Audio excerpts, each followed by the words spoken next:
Becoming a profitable trader is a huge milestone in most new traders' career. However, only so few people ever reach that milestone. Only about 5% of all traders are actually profitable, leaving the remaining 95% unprofitable. In this video, I'm going to give you my top 5 tips and tricks to help you become profitable in 2024. Let's go. Tip number 1, backtesting / forward testing. There's a famous saying by George S. Pine which says, "He who sweats more in training bleeds less in battle." And I believe that directly correlates to trading, because trading is a constant battle. Whether it's between the bulls and the bears, between you passing your funded or you blowing your account, there's always a constant battle going on. And I feel like backtesting is the training ground for most profitable traders. You can't really make a system and know your system inside out without backtesting. Because what backtesting forces you to do, it gives you loads of screen time. And what screen time does is help you with pattern recognition, which makes up around 50% of the practical side of trading, to be able to identify your setup, because you can't take a setup that you don't know. And I know what a lot of people are thinking. Oh, my favorite guru said that backtesting isn't important because it doesn't replicate the live markets. But what you need to understand about Forex and the markets is that they're cyclical. What happened in the past will happen in the future. And yes, although backtesting may not simulate the current market conditions, what you need to realize is there's going to come a time where the market in the past mirrors the market currently. And if you don't backtest and have enough data of how your strategy performs during that market wave, you're going to fall into loads of trouble. Even if you're profitable for 1 year, the next year you might struggle to maintain profitability. Backtesting and forward testing are both very important to becoming a profitable trader, but I believe that backtesting is slightly more important than forward testing, because the whole reason you backtest and forward test is to collect data. And backtesting, the amount of data you can collect, let's just say in an hour or day of backtesting, is a lot more than what you can collect in a day of forward testing. And when you want to become profitable, especially quickly, you need to collect loads of data. So you don't want to waste time waiting for a trade setup to first form, play out, and then give you the result. That takes way too long. Another tip inside this backtesting tip to make your results more reliable from backtesting is to make it realistic. If you trade only London session, when you're backtesting, there's no reason for you to trade or backtest both London session and New York session, because that's not what you're trading. You want your backtesting sessions to replicate the live market, because if you're trading through news backtesting, but you don't trade through news in the real market, what that does is it gives you unrealistic numbers to carry on into the real market, and you're going to struggle to see that same profitability. Because if you hold the trade through news while backtesting, but during the live market you don't take a trade when there's news, you're going to be missing out at least 10, maybe 5 to 10% of returns. And that's very significant, especially in the world of Forex. One of the most important things you gain from backtesting is data collection. Data collection is what builds a strategy, because it gives you the numbers on your win rate, how profitable your strategy is, the best conditions to trade your strategy, and so much more. Without data collection, backtesting is virtually useless. You need to collect loads of data to make your strategy profitable. Another thing the collection of data does for you is help with your confidence. How many times have you been about to go into a trade, or you've just taken a trade and your hands are shaking like this, or you feel like you need to take a shit just because you pressed the button to either buy or sell? That's very silly, is it not? So what data collection does is it helps remove the emotional side of trading just by a little bit, especially in terms of fear. When your trades are backed by numbers and statistics, what it does for you is that it helps remove a lot of uncertainty around your strategy.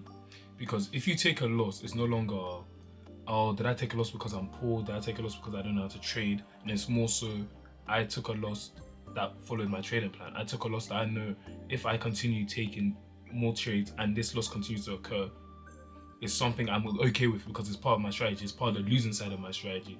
And data collection helps you understand all of that and tie into one. Which leads into my second point, which is journaling. Journaling, I would argue, is almost as important as backtesting and forward testing.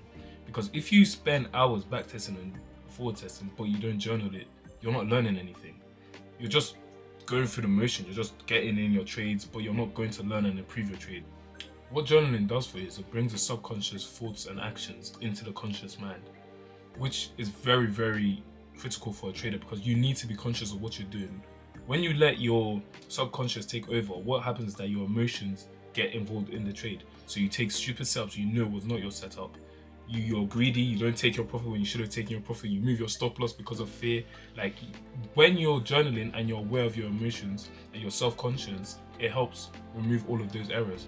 There was something I heard on Riz's podcast by someone called MBB, and he said the best book a trader can ever read is their own journal. Journaling is the longest and the most tedious process of trading as a whole, but it's where the gold lies, because in journaling you learn more about yourself than anywhere else in trading, because it helps you see how you're thinking and what affects your trade and how your thinking affects your trades. For me personally, I use Notion. Notion is a free website online. They also have an app and it's very easy to use. I can link my template down below for those who want to go and copy it.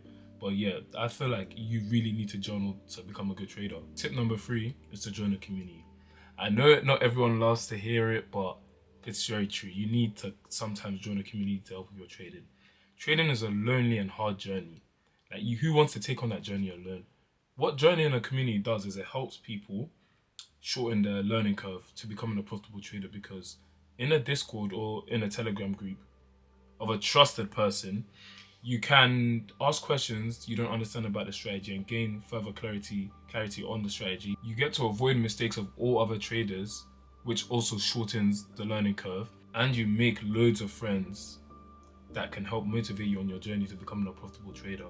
Now, in saying that, I don't think you should just join any community. I think you should do your thorough research between the communities and make sure that's the right place for you, because you don't want to join a community of a strategy of a trader who you don't agree with their morals and the way they trade, because what's going to happen, you're going to find resistance when you join that community and maybe even get kicked out in some cases. Joining a community provides opportunities such as live feedback on your trading mistakes and some mentoring. So overall, I don't think there's anything you lose from joining a community other than money. But for those who don't have money, I'm sure there are loads of free communities out there that can help you with your trading, because trading can be learned completely for free. But I believe sometimes you just have to pay to get over the wall. Especially the wall to profitability. I'll say it's probably best to join a community that has a one-time fee instead of monthly recurring payments, because paying a one-time fee is just a lot easier on most people. Overall, I know trading communities get a bad rep, especially in the trading industry, but if you find a good Discord or good Telegram, I feel like it's worth it to join and just help yourself become a profitable trader quicker. The last and final tip is to just simply be realistic and trust the process.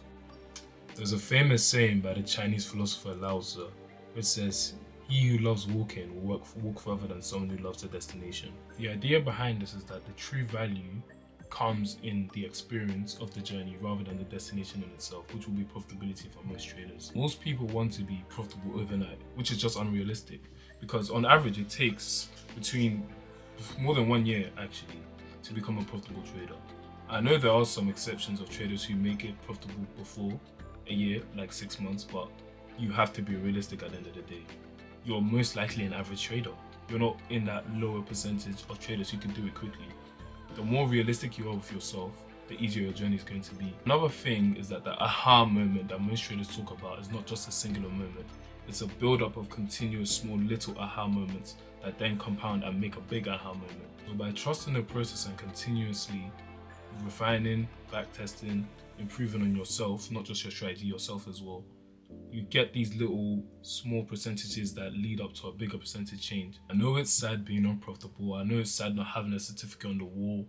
I know it's sad not seeing profit on your account. But trust me, if you continuously stay with trading and give it a chance and don't quit after the first 3 months because you lost money, you're going to see a change. And that's all for this video. I'm thinking of doing a part 2, but I'm not too sure yet, so we'll see. But if any of these tips are new to you or resonate with you, feel free to leave a like and comment down below. Thank you.